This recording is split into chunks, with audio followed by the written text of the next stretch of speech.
الشیطان الرجیم بسم اللہ الرحمن الرحیم سورہ فصلت کی آیت نمبر 15 ہے۔ اللہ ذوالجلال کا فرمان ہے فَأَمَّا عَادٌ، پھر قوم عاد نے فَاسْتَكْبَرُوا، انہوں نے تو تکبر کیا، فی الارض، زمین میں، بغیر الحق، بغیر وجہ کے، وقالو، اور انہوں نے کہا، من اشد، کون زیادہ سخت ہے، منا قوتاً، قوت میں ہم سے، اولم یرو، اور کیا انہوں نے نہیں دیکھا، ان اللہ، کہ بے شک اللہ، الذی خلقہم، جس نے ان کو پیدا کیا ہے، ہوا اشد، وہ زیادہ سخت ہے، منہم قوہ، ان سے قوت میں، وکانو، اور وہ تھے، بآیاتنا، ہماری آیات کا، یجحدون، انکار کرنے والے۔ احباب گرامی، قوم عاد اور قوم ثمود کا علاقہ مشرکین مکہ کے قریب تر تھا، تو ان کو وہاں اکثر جانے کا اتفاق بھی ہوتا رہتا تھا۔ اس لیے اللہ تعالی نے آسمان اور زمین کی نشانیوں کی طرف اشارہ کرنے کے بعد اب پچھلی اقوام کے حالات کو یہاں پر نقل کرنا شروع کیا ہے۔ چونکہ انسان کبھی جب عقل کو استعمال کر کے نہیں سمجھتا تو پھر اللہ تعالیٰ اسے تصویر کا دوسرا رخ دکھاتے ہیں کہ اگر تو اللہ کی رحمت کو اختیار نہیں کرے گا، اس کا طلبگار نہیں ہوگا، تو پھر لعنت پھٹکار اللہ کا عذاب وہ تیرے اوپر ٹوٹ پڑے گا۔ اور یہاں یہ تصویر دکھائی جا رہی ہے کہ تم اپنا رخ اگر اللہ تعالیٰ کی طرف نہیں موڑتے ہو تو پھر یہ کائنات کے اندر عبرت کے نمونے بکھرے ہوئے پڑے ہیں۔ ان میں سے ایک نمونہ قوم عاد ہے۔ قوم عاد کا جرم یہ تھا، فَاسْتَكْبَرُوا فِي الْأَرْضِ بِغَيْرِ الْحَقِّ، زمین میں رہتے ہوئے بغیر کسی وجہ کے، بغیر کسی دلیل کے، بغیر کسی بنیاد کے تکبر کر رہے تھے، اور چاہتے بھی یہی تھے کہ تکبر کرتے رہیں، تکبر کو چھوڑنا نہیں چاہتے تھے۔ اس کی عام سادہ سی مثال یہ ہے کہ ایک آدمی وہ دن کی 3 روٹیاں کھاتا ہے، اللہ تعالیٰ اسے روزانہ 3 روٹیاں عطا کرتا ہے، وہ 3 ٹائم 3 روٹیاں کھا لیتا ہے، اللہ کا نہ شکر ادا کرتا ہے نہ شکری کرتا ہے، بس کھا رہا ہے۔ ایک وقت ایسا آتا ہے کہ اللہ اس کی روٹیوں کو 4 کر دیتا ہے، یہ پھر بھی لگا ہی ہوا ہے، اللہ اس کی روٹیاں 5 کر دیتا ہے، یہ پھر بھی لگا ہوا ہے، خوش بھی ہو رہا ہے کہ چلو میری محنت کا مجھے ثمرہ مل رہا ہے۔ اب چلتے چلتے ایسا ہوتا ہے کہ اللہ اس کی 4 روٹیوں کو 3.5 کر دیتا ہے، یا اسی وقت اللہ کی طرف آتا ہے، اے اللہ یہ تو نے اچھا نہیں کیا، شکوے، گلے، اور پتہ نہیں کیا کہ اللہ میرا سٹینڈرڈ، میرا سٹیٹس وہ سارا لو ہو جائے گا۔ اللہ فرماتے ہیں وَمِنَ النَّاسِ مَن يَعْبُدُ اللَّهَ عَلَى حَرْفٍ، کئی لوگ تو کنارے پر کھڑا ہو کر اللہ کی عبادت کرتے ہیں۔ ان اصابہ خیر اطمأن بہ، اگر اللہ کی طرف سے کوئی خیر نصیب ہوتی ہے تو مطمئن رہتے ہیں، خوش رہتے ہیں۔ وَإِنْ أَصَابَتْهُ فِتْنَةٌ انقلب علی وجہہ، اور اگر کوئی شر پہنچتا ہے، کوئی مصیبت آتی ہے، کوئی کمی ہو جاتی ہے تو ادھر ہی اپنے پاؤں کے اوپر مڑ جاتا ہے اور اللہ سے دور ہو جاتا ہے۔ تکبر یہ ہے کہ بندہ لوگوں کو حقیر سمجھے، جیب میں بھلے دھیلا نہ ہو لیکن لوگوں کو حقیر سمجھ رہا ہو۔ اور دوسرا یہ ہے کہ تکبر حق کو ٹھکرانا بھی ہے۔ نبی صلی اللہ علیہ وآلہ وسلم نے یہی بات فرمائی، الکبر بطر الحق وغمط الناس، تکبر یہ ہے کہ انسان حق کو ٹھکرائے، حق کا انکار کرے، اللہ تعالی کی باتوں کو پسے پشت ڈال دے اور لوگوں کو حقیر سمجھتا پھرے۔ اب لوگوں کو حقیر سمجھنا اتنا بدترین اللہ کے ہاں گناہ ہے کہ نبی علیہ السلام فرماتے ہیں تم میں سے پہلی امتوں میں ایک آدمی چلتا ہوا جا رہا تھا اور اپنے لباس پر شوخی مار رہا تھا کہ میرے پاس بڑا خوبصورت لباس ہے، اللہ نے اسے زمین میں قیامت تک کے لیے دھنسا دیا۔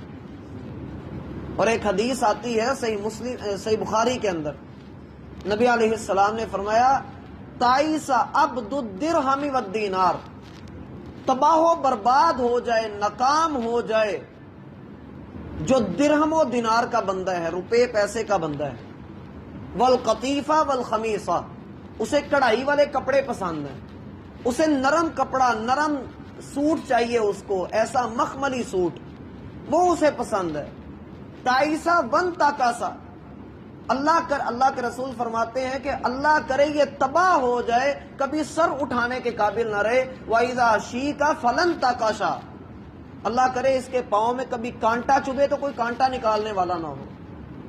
جو درہم و دینار کی عبادت کرتا ہے، جو روپے پیسے کا بندہ بنتا ہے، پھر آپ نے فرمایا ان اعطی رضی، اگر اللہ اس کو دیتا رہے تو راضی رہتا ہے، وَإِن لَّمْ يُعْطَ لَمْ يَرْضَى، اور اگر اللہ اس کو نہ دے تو پھر اللہ سے راضی بھی نہیں ہوتا۔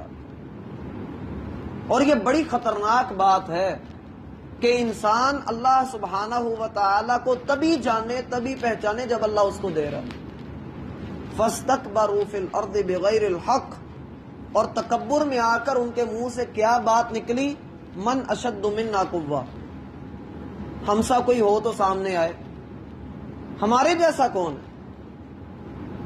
اتنی زیادہ اکڑ تھی اس دور کے لوگوں میں، اور یہ وہ لوگ ہیں جن کے بارے میں اللہ فرماتے ہیں اتنے مضبوط اور کڑیل جوان تھے کہ ہم نے ان جیسے طاقت کسی اور کو آج تک نہیں عطا کی۔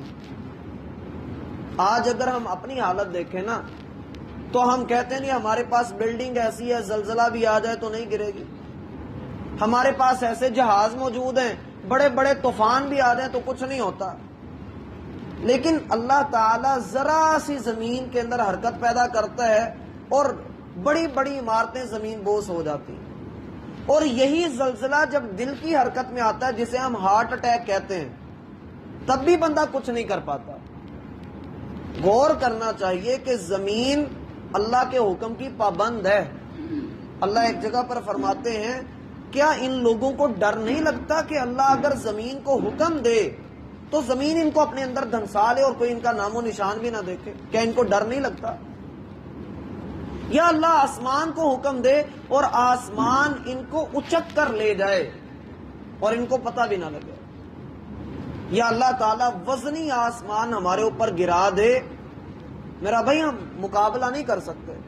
فرمایا اولم یرو، کیا ان کو نہیں پتا، انہوں نے نہیں دیکھا کہ ان اللہ الذی خلقہم، وہ اللہ جس نے ان کو پیدا کیا ہے، جس نے یہ قوتیں ان کو عطا کی ہیں، وہ ان سے بڑھ کر قوت والا ہے، وہ ان سے زیادہ طاقت والا ہے، اس کو کوئی بے بس نہیں کر سکتا۔ وَكَانُوا بِآيَاتِنَا يَجْحَدُونَ، اصل میں وہ ہماری آیات کا انکار کیا کرتے تھے۔ اور یجحدون کا معنی یہ ہوتا ہے کہ دل سے تو ماننا لیکن اپنی ضد کے اوپر اڑے بھی رہنا۔ آگے پڑھیے، فَأَرْسَلْنَا، سو ہم نے بھیجی، علیہم ان پر، ریحًا صرصراً، سخت تیز ٹھنڈی ہوا، فی ایام ناحسات، منحوس دنوں میں، لنذیقہم، تاکہ ہم ان کو مزہ چکھائیں، عذاب الخزی، ذلت کے عذاب کا، فی الحیات الدنیا، دنیا کی زندگی میں، ولا عذاب الآخرتی، اور یقیناً آخرت کا عذاب، اخزا، بہت زیادہ رسوا کرنے والا ہے، وَهُمْ لَا يُنصَرُونَ، اور وہ مدد نہیں کیے جائیں گے۔ بھائی ہر جیسے کو تیسا ہوتا ہے۔ اگر ایک انسان اللہ تعالیٰ کی نافرمانی کر رہا ہے، اللہ تعالیٰ کی چادر تکبر کو وہ کھینچ رہا ہے، اپنے آپ کو اللہ کا شریک بنانے کی کوشش کر رہا ہے، تو پھر اس کا نتیجہ بڑا بدترین نکلتا ہے۔ فرمایا ہم نے ان کے اوپر ایسی ہوا بھیجی، سر سر، دو لفظ ہیں، سر علیحدہ ہے پھر سر ہے، سر سر اس کا معنی ہوتا ہے ٹھنڈی ہوا، اور بعض نے اس میں ترجمہ کیا ایسی ہوا جس میں کنکر بھی شامل ہوں، پتھر بھی، چھوٹے چھوٹے پتھر بھی شامل ہوں۔ اکثر بائک کے اوپر آتے ہوئے اگر آندھی آ جائے یا بارش کے قطرے بھی لگ رہے ہوں تو بڑا جسم کو تکلیف پہنچاتے ہیں۔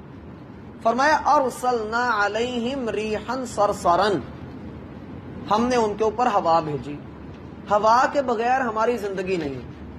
اب دیکھیے اللہ تعالیٰ نے فرعون کا قصہ ختم کیا اس پانی پر جس پانی پر وہ فخر کرتا تھا۔ اللہ تعالیٰ نے قارون کو ادھر مارا جس زمین سے اس نے خزانہ نکالا تھا، اللہ نے ادھر ہی دھنسا دیا۔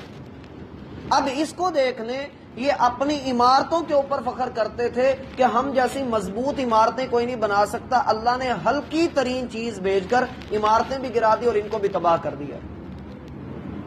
یہ ہوا ان کے اوپر 7 راتیں اور 8 دن مسلسل چلی تھی۔ سورۃ الحاقہ میں آتا ہے سخرھا علیہم 7 لیال و8 ایام، 7 دن اور 8 راتیں ان کے اوپر یہ رات ہوا جو ہے مسلسل چلتی رہی تھی۔ اللہ فرماتے ہیں کأنہم اعجاز نخل خاویہ، جیسے کھجور کے درخت تروڑ مروڑ کر پھینک دیے گئے ہوں، ان کی حالت یہ ہو گئی تھی جب وہ ہوا روکی تھی۔ فی ایام نحسات، منحوس دنوں میں بھیجی تھی۔ یہاں قرآن یہ بتا رہا ہے کہ ان کے اعمال کی جو نحوست تھی وہ ان دنوں کے اندر ان کے اوپر آ گئی، ورنہ جس دن اللہ نے فرعون کو غرق کیا تھا، فرعون کے لیے وہ نحوست کا دن نہیں تھا، لیکن بنی اسرائیل کے لیے وہ مبارک دن تھا۔ ایسا ہی ہے نا، بنی اسرائیل کے لیے وہ مبارک دن تھا۔ ایسے ہی رمضان کا آنا مسلمانوں کے لیے رحمت ہوتی ہے، مبارک ہوتا ہے، لیکن شیطان کے لیے وہ دن جو ہے وہ قید کا دن ہوتا ہے۔ تو انسان کے اعمال کی نحوست اس کے اوپر پڑ رہی ہوتی ہے۔ آج بھی کئی لوگ ایسے ہیں جو دنوں کو منحوس سمجھ رہے ہوتے ہیں، منگل کے دن کو منحوس سمجھا جاتا ہے، اور ہر مہینے کی 3، 13 اور 23 ان کو منحوس سمجھا جاتا ہے، یا بعض جگہوں پہ بدھ کے دن کو منحوس سمجھتے ہیں، یا بعض لوگ سفر کے مہینوں کو منحوس سمجھتے ہیں، یا بعض 10 محرم کے دن کو منحوس سمجھتے ہیں۔ اسی لیے تو محرم میں لوگ شادیاں نہیں کرتے کہ دن منحوس ہیں۔ اس دن سیدنا حسین رضی اللہ عنہ کی شہادت ہوئی تھی۔ یقیناً یہ ایک ظلم کا دور تھا جو بھی ہوا، لیکن شریعت منع نہیں کرتی، لیکن اس وقت جو فضا بنا دی گئی ہے، اگر ہم ایسا کریں گے تو فتنہ پڑ جائے گا۔ اگر ہم کوئی خوشی کا کام ان دنوں میں، محرم کے دنوں میں کریں گے تو فتنہ پڑے گا، اس لیے بندے کو فتنہ نہیں پھیلانا چاہیے۔ لِنُذِيقَهُمْ عَذَابَ الْخِزْيِ فِي الْحَيَاةِ الدُّنْيَا، تاکہ ہم دنیا کی اس زندگی میں ذلت کا عذاب ان کو چکھا دیں۔ ذلت کا عذاب اللہ تعالیٰ نے ان کو انہی کی جگہوں کے اوپر گھیر کر مار دیا۔ وَلَعَذَابُ الْآخِرَةِ أَخْزَىٰ، قیامت کا عذاب جو آخرت کا عذاب ہے وہ اس سے بھی زیادہ تباہ کن ہے، اس سے بھی زیادہ ذلت والا ہے۔ انسان کو ویسے اگر آپ تھپڑ مار دیں، ڈنڈا مار دیں، اس کو کوئی سزا دے لیں، اس کی وہ سزا، اس کے زخم چند دنوں میں بھر جائیں گے، لیکن اگر ہم کسی کو اس کی نظروں میں گرا دیں نا، اس کی آنکھوں میں اس کو ذلیل کر دیں، یا بھری جگہ پر بھری محفل میں اس کو ذلیل کر دیں، پھر اس کی جو ذہنی اذیت ہوتی ہے وہ ساری زندگی اس کے ساتھ رہتی ہے۔ اللہ تعالیٰ یہ جو بات کر رہے ہیں نا کہ آخرت کا عذاب زیادہ ذلت والا ہوگا، اس کی تفصیل آگے آ رہی تیسرے رکوع میں۔ وَهُمْ لَا يُنصَرُونَ، اور وہ ایسی رسوائی، ایسی ہرجائی ہوگی کہ کوئی مدد کرنے والا نہیں ہوگا، وہاں پر کوئی ان کو بچائے گا نہیں۔ بقیہ آگے جو آیات ہیں وہ قوم سمود کے بارے میں ہیں۔ اللہ نے توفیق دی۔